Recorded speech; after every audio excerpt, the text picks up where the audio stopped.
How to fix Telegram too many attempts, please try again later error. So if you want to fix your problem which says Telegram too many attempts, please try again later. So if you're facing this error, whenever you're trying to log into your Telegram account, then the reason behind it is Telegram has a security mechanism which just blocks your attempts if you're trying to log in too many times in a short period of time, because they think that they might the account might be getting hacked, or you might be trying to force into the account, and in that case Telegram simply enables a security mechanism and automatically locks your attempt. So that's the reason for too many attempts, please try again later error.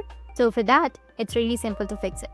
All you have to do is wait for 24 hours, and after waiting for 24 hours your timer will reset and you will be able to log into your account again. You can also try to do that before 24 hours, but be sure that you wait enough time.